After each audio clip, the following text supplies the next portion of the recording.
কি পাবো না এখনো আমার মানুষটাকে? সুপ্রিয় দর্শক, আসসালামু আলাইকুম। জীবন গল্পে আপনাদের স্বাগতম জানাই। ক্যামেরার সামনে একটি ছোট্ট বোন রয়েছে, তার জীবন গল্প আজকে আমরা তুলে ধরবো। আসসালামু আলাইকুম আপু। ওয়ালাইকুম সালাম ভাইয়া। কেমন আছেন? আলহামদুলিল্লাহ ভালো আছি, আপনারা কেমন আছেন? আলহামদুলিল্লাহ। আপনার গ্রামের বাড়ি কোথায় আপু? ভাই আমার গ্রামের বাড়ি যশোর ঝিনাইদহ। যশোর ঝিনাইদহ। আচ্ছা, আপনার নামটা কি? আমার নাম মোসাম্মদ আয়েশা। মোসাম্মদ আয়েশা।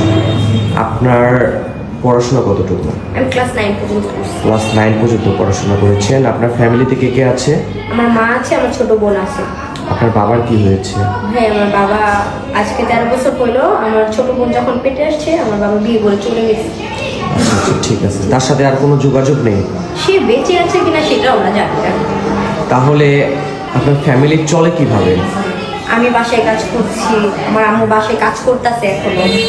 মানে অনেক খারাপ অবস্থায় আছে। হ্যাঁ ভাই, একদম নিম্ন ফ্যামিলি। আচ্ছা, প্রতিবেদনে আসার মূল কারণটা কি আপু? ভাইয়া আমি যেহেতু গ্রামে থাকি, গ্রামের মেয়ে, আপনি তো বুঝিনি, একটা মেয়ের 18 বছর হইলেই নানান ধরনের কথা হয়। যেহেতু আমি পরিপূর্ণ একজন তরুণী, আমার বয়স 23, মূলত মনের একটা মানুষের জন্য আসছি যে আমাকে বিয়ে করবে। আচ্ছা, আপনার মানে পার্সোনাল কোনো চয়েস আছে যে এমন লোক লাগবে? বলতে পারেন মন খুলে। হ্যাঁ ভাইয়া, সবারই তো একটা পছন্দ আছে। মূলত আমার হাজবেন্ড যে হবে সে আমাকে ভালোবাসবে, আমার বাবার মতো আমার হাত না ছেড়ে যাবে, আর আমাকে ভালোবাসতে হবে, 5 ওয়াক্ত নামাজ পড়তে হবে। এই আচ্ছা, আমাদের ভিডিও দেশ ও বাইরে থেকে অনেক মানুষ দেখে।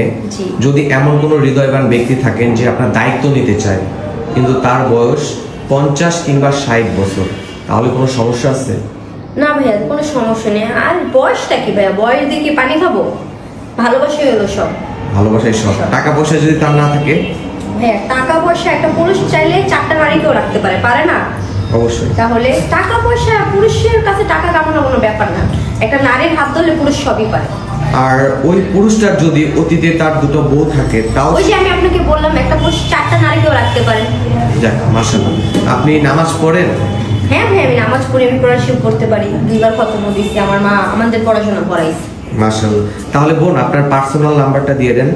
ভাইয়া ফোন তো ছিল, কিন্তু ওই ছাত্র আন্দোলনের ফোন চুরি হয়ে গেছে, এখন ফোন কেনার মতো সামর্থ্য নাই আমার কাছে। ও আচ্ছা। সুপ্রিয় দর্শক, ডিসপ্লেতে দেওয়া একটি নাম্বার রয়েছে, বোনটির পার্সোনাল কোনো ফোন নাই। আপনারা যদি চান তাহলে আমরা ইনশাল্লাহ যোগাযোগ করিয়ে দিব, ইনশাল্লাহ। আচ্ছা বোন, বিয়ের পরে সবারই স্বপ্ন থাকে জামাইকে নিয়ে ঘুরতে যাবে।